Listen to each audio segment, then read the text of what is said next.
Bonjour à tous. Bonjour, bonjour à chacun et à chacune, à toutes les communautés PIS de France et de Navarre. Alors Navarre, a priori, c'est au-delà de la France. Ouais. Alors, alors cette semaine, Alors cette semaine, Stéphanie se lançait, alors je laisse. voilà, cette semaine, on vous propose un nouvel atelier. Vous savez, des ateliers qui durent 3 heures où on explore un peu les codes invisibles de la conscience. Et cette semaine, le code qui vous est proposé et qui est apparu est le code de l'horizon des événements. Alors, l'horizon convergent des événements, Convergent, pardon, des événements. parce que l'horizon des événements, c'est Oui, une notion qui est proposée par la par la physique. physique concernant les trous noirs, hein, l'horizon des événements. Alors, l'horizon des événements, c'est utilisé en cosmologie et c'est utilisé en physique. Mm. Et ça décrit, alors je veux dire avec des mots simples, ça décrit la frontière entre le visible et l'invisible. C'est-à-dire ça décrit, ça détermine la frontière entre le moment où on perçoit la réalité Ouais. et le moment où on ne peut plus la percevoir. C'est-à-dire, grossièrement, à un moment on voit la lumière et puis à un moment on ne la voit plus. Hein.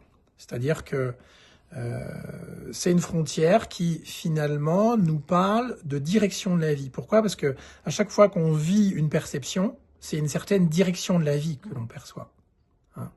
C'est-à-dire que quand une phrase a lieu, hein, donc avec un langage, avec des mots, des phrases, des verbes, etc., eh bien, elle décrit une perception de ce qui est en train de se vivre. Hein. Donc, au-delà de cette frontière, de l'horizon des événements, on ne peut plus comprendre la réalité à partir de direction, à partir de perception, donc on ne perçoit plus, et les équations de la physique quantique ne fonctionnent plus. C'est-à-dire qu'elles ne peuvent plus dire que l'observateur observe sa réalité parce que les deux sont confondus. Ça correspond au trou noir. C'est ça. Voilà. Et toutes les équations tendent vers zéro à ce stade. C'est pour ça qu'aujourd'hui, la physique quantique nous a beaucoup apporté, nous a apporté la technologie qu'on a aujourd'hui, Internet, les ordinateurs, ChatGPT, etc. Mais elle ne pourra pas, en tout cas pas comme elle est aujourd'hui, nous proposer le monde de demain. Hein, le monde de demain, on voit aujourd'hui qu'on plafonne. Hein, tout ce que pouvait apporter la physique quantique aujourd'hui l'a apporté. Et on est à l'aube d'une nouvelle technologie et d'une nouvelle science qui va passer par celle des trous noirs. Et si nous passons dans la science des trous noirs, nous allons switcher aussi de conscience. Hein. On va passer d'une conscience personnelle qui oscille entre un intérieur et un extérieur à une conscience qui s'affranchit de l'intérieur et de l'extérieur et qui n'est que champ de conscience, où toutes les images apparaissent. Ça veut dire qu'on n'est plus dans une mécanique d'une conscience individuelle par rapport à tout ce qui apparaît, mais d'une conscience globale de ce champ où des images apparaissent. Alors évidemment, quand vous entendez ça, votre ego se dit c'est quoi cette histoire, etc. Parce que lui, il a besoin d'exister. Il a besoin de sentir qu'il est libre, qu'il est autonome, que sa vie ait du sens, que sa vie réussisse, et il est convaincu d'avoir une vie. Voilà, on vous le fait en rapide, mais c'est ça l'idée. Donc cette semaine, l'horizon convergent des événements, c'est un des codes invisibles de la matrice, donc du champ de conscience.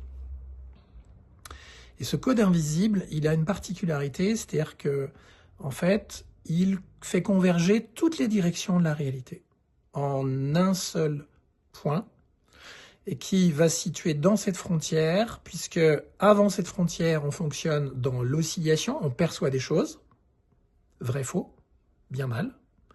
Et après cette frontière, on ne peut plus comprendre les choses, puisqu'on ne peut plus les objectiver, c'est-à-dire les identifier dans l'espace et en avoir une idée.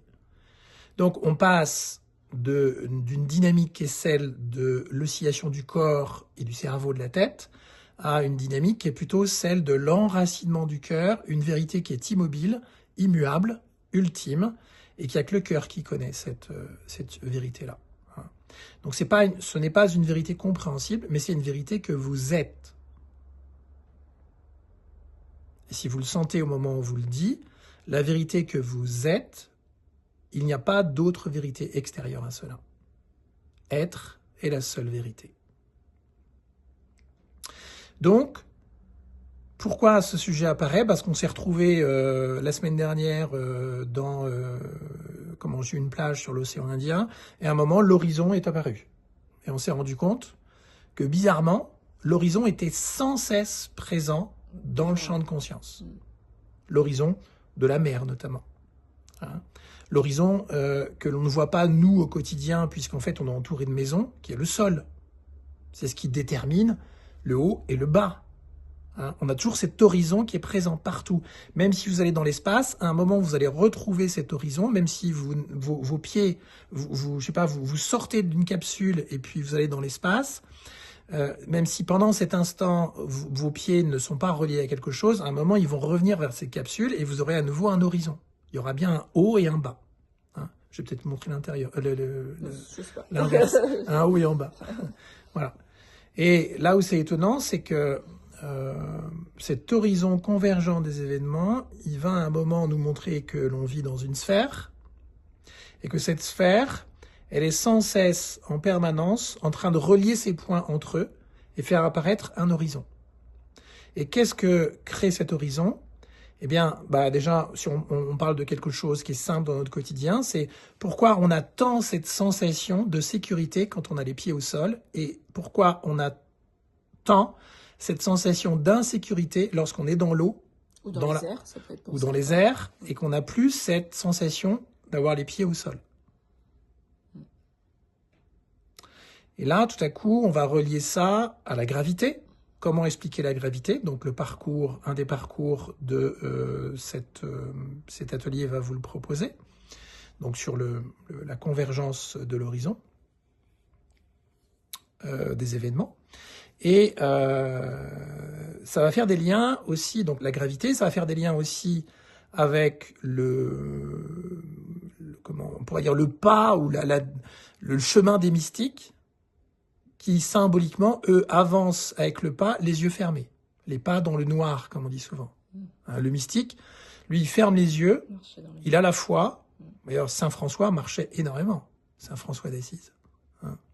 Et il ne sait pas où il va, mais la foi est présente. Et il y a un phénomène qui est assez intéressant, c'est que quand vous bandez les yeux, alors essayez de vous mettre dans une plaine, peut-être qu'il y a des obstacles, mais vous faites confiance à quelqu'un. On a fait ça dans le désert. Oui, dans le désert, et puis même dans des champs aussi. Ouais. La première fois en tout cas, moi, je l'ai vécu, c'était dans le désert. Donc, et c'était impressionnant. Bandez-vous les yeux ou fermez les yeux, et puis vous avancez, sans savoir où vous allez. Et si vous commencez à courir un moment, vous allez sentir la foi.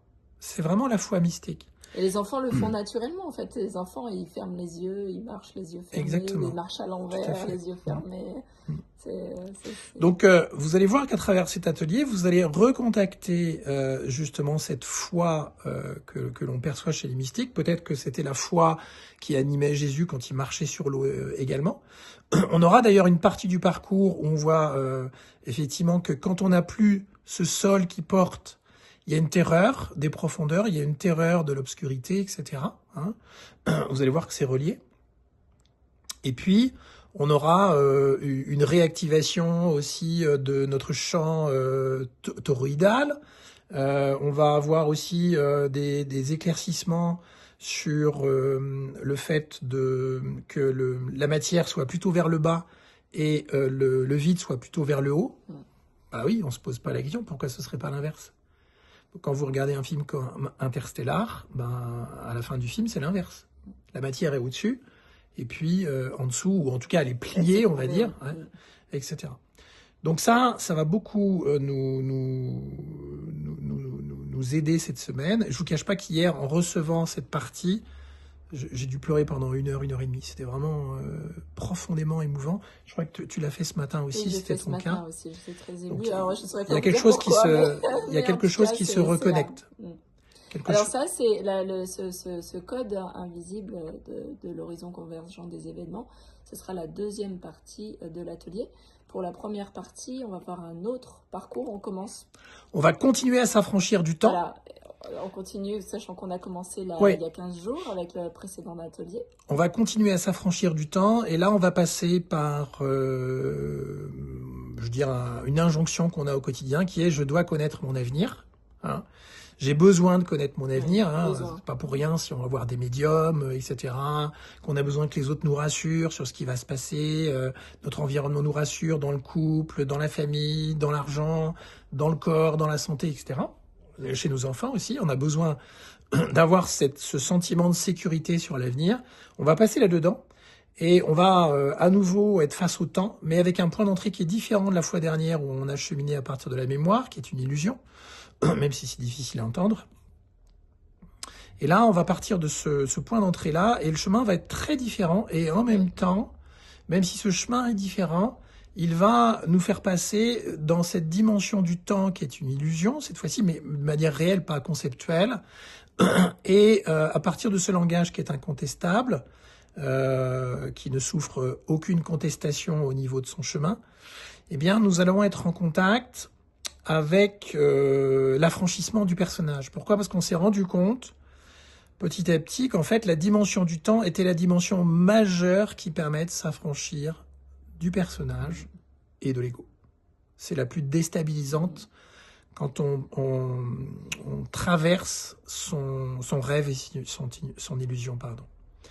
Et puis dans la troisième partie, vous aurez une pratique autour de la rancœur.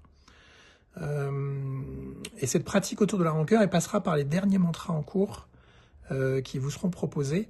Et on verra que la rancœur, c'est vraiment rendre son cœur à la situation, c'est-à-dire faire en sorte que la situation englobe votre cœur, alors que à l'origine, c'est votre cœur, ce champ, qui embrasse tout, qui enveloppe toutes les situations.